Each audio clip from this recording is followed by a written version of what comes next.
Hello and welcome everyone, my name is Capcan and this is going to be a build guide for Pathfinder Poison Spark, which has pretty good survivability, pretty high DPS. It is powerful enough to take on the Simulacrum, as you can see in the gameplay clip. And yeah, it's just a generally overall pretty powerful version of Spark with many other versions that are around currently. This one is more than viable. It is quite a costly one, so it's not the league starter or anything. You need many different things for this build to work, which why you need currency to get it. But anyways, if you have the currency, then this build will be a blast. It is a very fast, it is very good to clear maps, it has high damage on bosses, it has high damage on simulacrums as well. And yeah, just in general, it will be a reliable way for you to farm all the currency or the other currency that you may want for something else, or just to conquer the whole content in the game and not have any problems with that and feel comfortable with pretty high effective hit pool, with pretty okay rate of recovering your health and stuff like that. So yeah, basically now probably let's go to the POB of the build. Let's look at the POB. Stop all the rambling and talking. So basically here are all the numbers for the build. And let's look at the talent tree first, then jewels and ascendancy talents, then skills, and then items. So first and foremost, what are we taking here? Some projectile damage, mana reservation efficiency, of course, chaos damage and chaos resistances in here as well. Some life where you can find it. Some additional these talents in particular we are taking for instant leech, so we are not utilizing any attack damage, any attack skills, so basically it's not for the clever thief node, it's for instant leech part of the mastery part of those talents. Then poison damage, chaos damage multiplier, spell suppression, chance piercing shots, so projectile spears additional targets, which is definitely a good and powerful thing for you to have when combined with Spark, which is a projectile, and you need to get some kind of pierce on it. Then more life, more jewel sockets, some additional chance to spell suppress, more poison and flasks things, because we are indeed a Pathfinder. So flask recovery, flask charge generation, duration will all be good. More spell suppression and life in there. And the cluster jewels are with lightning damage. Here we just do the regular small talents that are fully packed with good attributes and with good stats on them. And we do have 2 jewel sockets in this particular case. Then yes, we do go quite highly, quite hard into recoup, because we do have some additional ways to slower the damage, the incoming damage, and this way all the prolonged sustain mechanics we're gonna benefit from them quite heavily. And recoup we do have quite a lot in this build. Yeah, so some additional life and some additional ES here, but mostly for the life. And again, additional chance to poison, additional enemies poisoned, -2 chaos res and stuff. And this cluster jewel, again, it's lightning damage with 2 jewel sockets for medium ones, which are for increases your damage over time, and damaging elements deal damage faster. And just jewel sockets after that. So when it comes to our ascendancy, we are taking Master Toxicist for spreads of poison, for poisoning effect during any flask effect, having a chance to deal more damage. Nature's Reprisal for auto wither infliction, which with Spark it is very fast and easy way to apply Wither, and increased effect of Withered is definitely a second powerful part of this talent. Nature's Adrenaline Flask gain charges, of course, and Magic Utility Flasks apply to have increased effect with Nature's Boon. So yeah, it's quite popular talent nodes on Pathfinder, so nothing special there. And now let's go for the jewels. Okay, so we are using many different just small tattoos in here, so for additional projectile damage. Yeah, there's on intelligence one, we need the intelligence itself, but here, yeah, just projectile speed, projectile damage, nothing too fancy, nothing too special. And with this big one, we do have +1 to level of all intelligence skill gems, so Spark. And by the way, oh yes, probably for most people who don't know how do we poison with Spark, we are using, of course, alternative quality Phantasmal version with 40% of lightning damage converted to chaos damage at 20% quality. And then we are using, of course, Ashes of the Stars, which is quite a pricey item, and that is a build enabling one in here that gives us 27% to quality of all skill gems.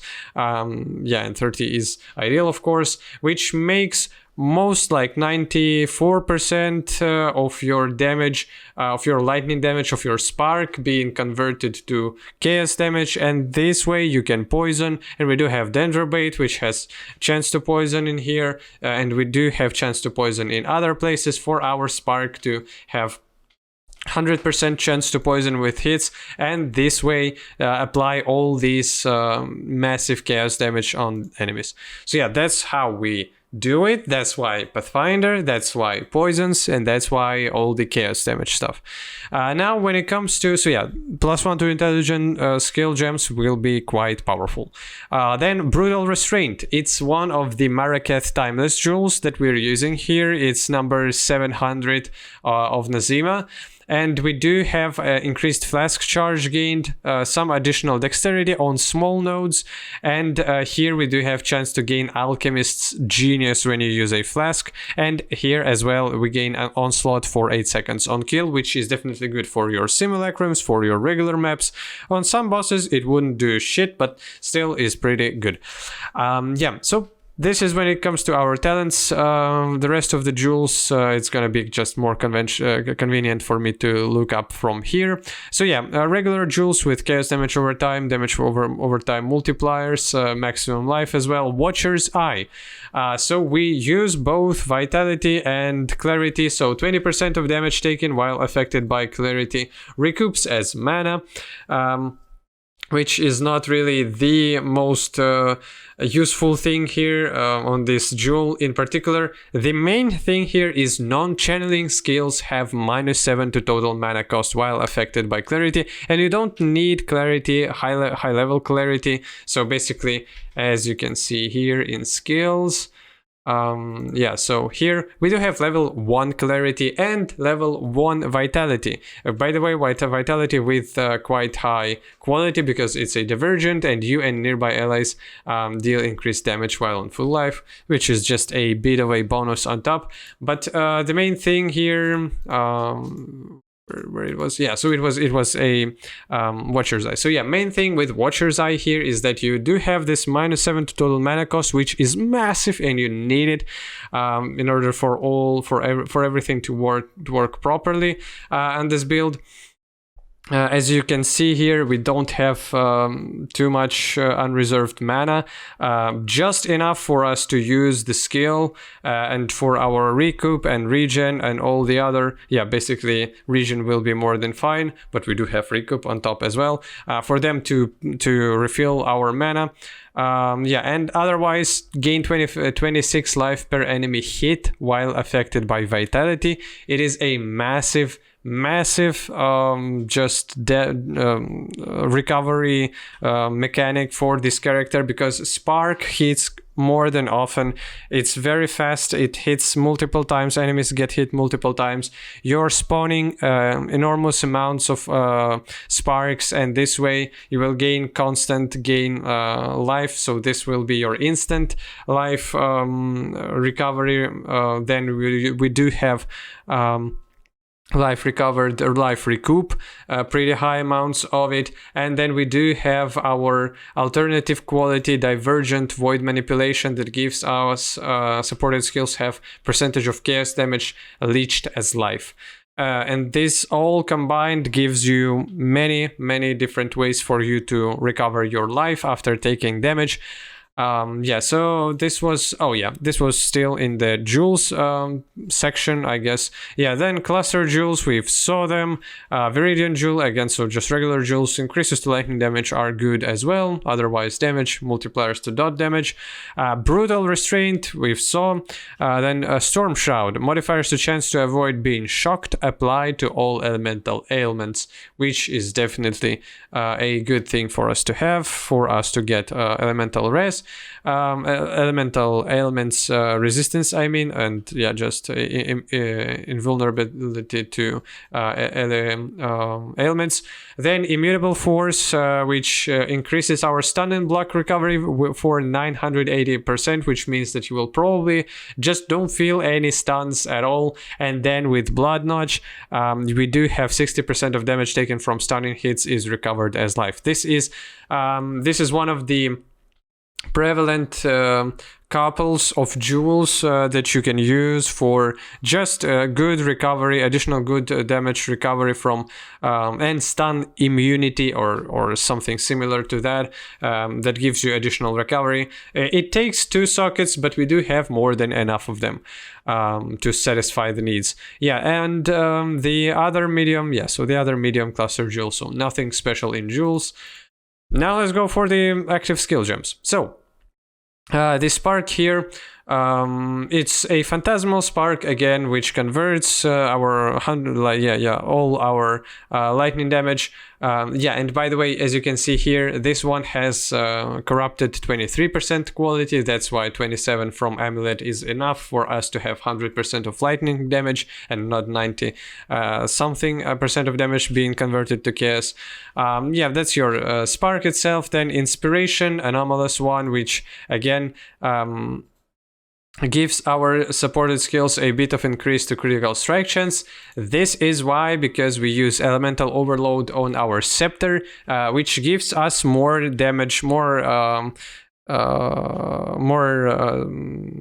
elemental damage as a buff whenever our skill crits, and our skill will crit even though it's not a crit build by any means. We do have 9% crit chance, which with Spark will be more than enough for you to have 100% uptime of elemental overload, which will apply to the spark damage and to your elemental damage, and then it will convert to chaos, and then it will poison enemies. Okay, so yeah, that's why we do have this on inspiration. But there are some other, so divergent version is as well, have supported skills have -10 reduced mana cost, which will make it 0, which can definitely be very good. So it depends what you more prefer. Spell Echo, again, for more cast speed, of course, for spawning more sparks. Unbound ailments, void manipulation with divergent quality, and elemental focus. So unbound ailments and elemental focus are both awakened ones, which increases their cost, increases your damage output, but you it's not like they enable something special. It's not like they for example, as with void manipulation with divergent version, it really gives you this additional mechanic. These ones are just for you more damage. Then we are using Immortal Call with increased duration and cast when stunned. So basically, whenever you get stunned, your Immortal Call procs as well. And whenever we stunned, we're not really stunned because our recovery is quite fast, but it's something to use instead of damage when taken, cast when damage taking. And that's mostly it. Then we do have our Withering Step, of course, with Enhance and Herald of Agony with Blood and Sand. Blood and Sand is anomalous quality with which gives you increased projectile speed while in Sand stance, which is definitely a very good thing to have. Withering Step, just for you to have elusive, to have additional defenses, this evasion stuff from elusive. It grants you phasing, and it inflicts wither whenever you're just walking around. Enhance increases quality of all these gems, especially like anomalous and divergent ones. Herald of Agony, divergent quality, buff grants chance to poison. With enhance it will give even more. This is more than powerful and good for us. Then we're using Val version of Grace, we're not using regular version of Grace. Blood Rage for increased attack speed and for frenzy charge generation on kill.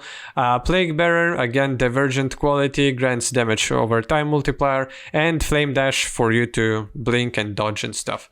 Then Clarity Vitality we've already talked, and it's Arrogance, so it will it will reserve a little bit of your life, but the flat values here are quite low, and it wouldn't be any problem. With mana, we are very tight on mana already, so we can't really get it in there. That's why it's with Arrogance. And yeah, the benefits of these two are more than more than enough for like 4% of life that they're reserving.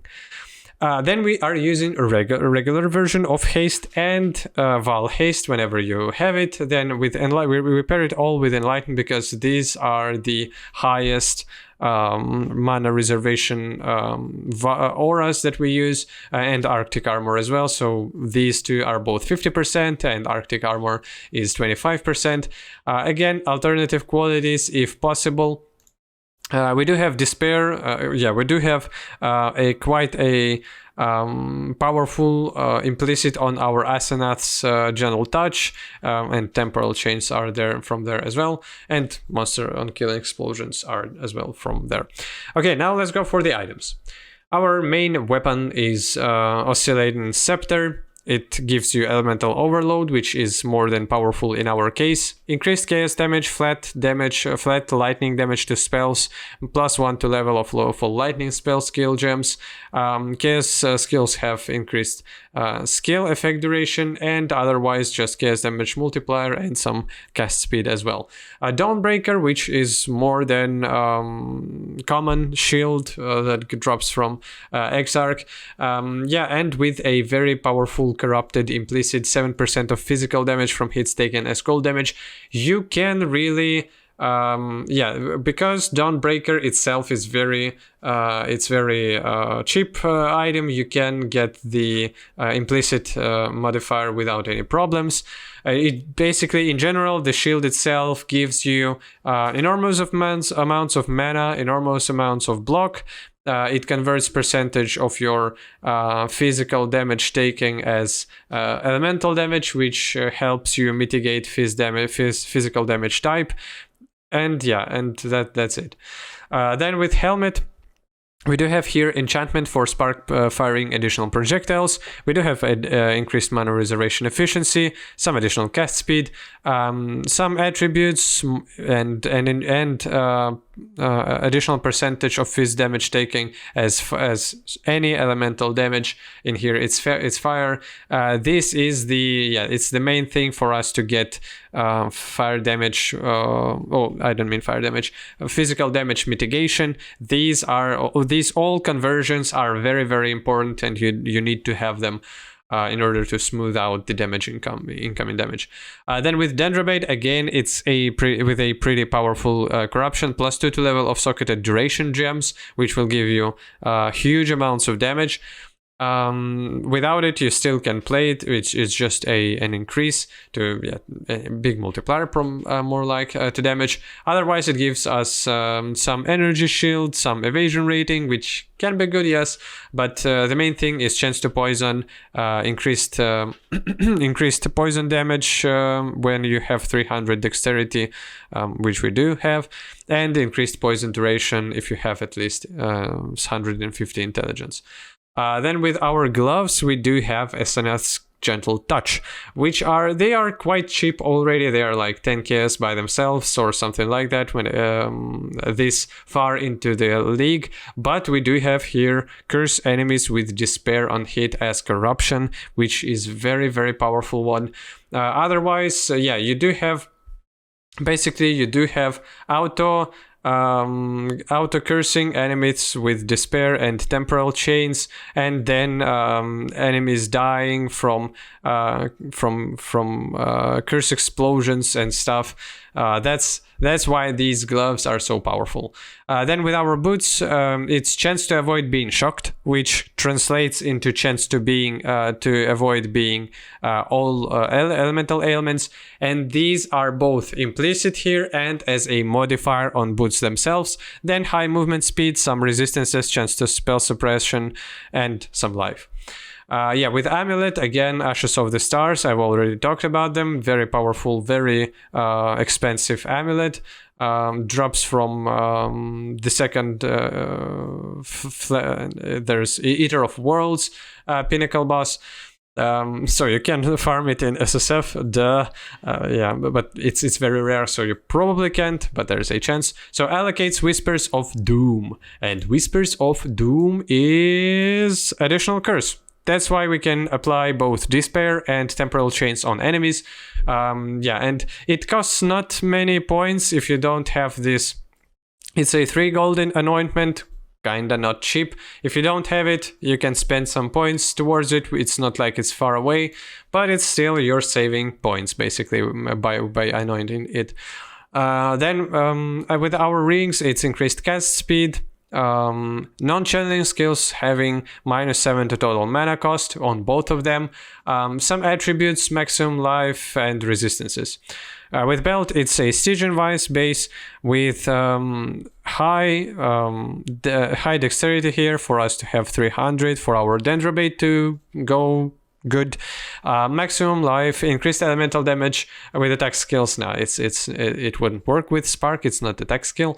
Otherwise, things for flask charges and flask effect duration. We are a Pathfinder. We need to have a certain threshold of flask effect duration, a flask effect charges gain that is applicable to our passive flask regen rate from the Ascendancy, so that we will have infinite flask charges and we will have 100% uptime of them.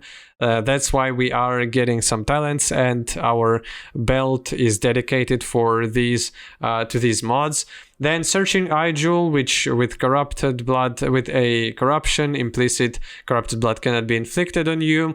Otherwise, just maximum life, some attributes. The main thing here is corrupted blood immunity. Now, again, pretty expensive item, Progenesis. When hit during effect, 25% of life lost from damage taking occurs over 4 seconds instead. So basically, instead of getting burst hits, you are lowering that amount of damage on 1/4. And that 4th is being dealt to you over time, and in that time you have all your life recoup, life regen, life gain per hit, and life leech mechanics that keep you alive and healthy. Then Taste of Hate for additional physical damage from hits taken as cold damage during effect. As you can see here, again, Fizz as extra cold damage. We are not interested in that at all. Chance to avoid being chilled and frozen, we don't need either, because we are gonna be immune to all elemental ailments, and less cold damage taking is just okay. It's just not bad. Now with again as Pathfinder with and having 100% of uptime on flasks and stuff, with how it works with flask charges get taken with all the constant uptime of flasks on our Pathfinder, we are using both Sapphire Flask, Ruby Flask, and Topaz Flask for having our regular resistances being capped or overcapped. So basically we are benefiting from the resistances themselves, because we will have these flasks constantly up on us, and we are benefiting from less cold damage, less fire damage, and less lightning damage taking from all these flasks, as well as this on Taste of Hate, it's a cherry on top with some fizz damage from hits taken as cold damage. Here we do have some additional elemental resistances, again, so that you don't even need to think about getting your elemental resistances on gear, because with this mod onto your flask, you will have these elemental res constantly up on you just from the flask. And on Topaz Flask, it's reduced mana cost of skills, which is more than powerful for us. It will decrease the cost of Spark, and it will make you being able to cast it for almost nothing, and it will always be up on us as well. You want max quality on all these for them to be up and to be ready on you and provide all the huge bonuses that flasks give us. Yeah, Pathfinder is Mage Blood at home. And then Experimenter's Quicksilver Flask. So Quicksilver Flask with increased to cast speed. Yeah, that's it. More movement speed, more cast speed. That's your last flask. So yeah, this is the build. If you want more content like this, then definitely subscribe to my channel, and POB for this build will be in the description for the video. Thanks for watching. Don't forget to subscribe. Have fun. Goodbye.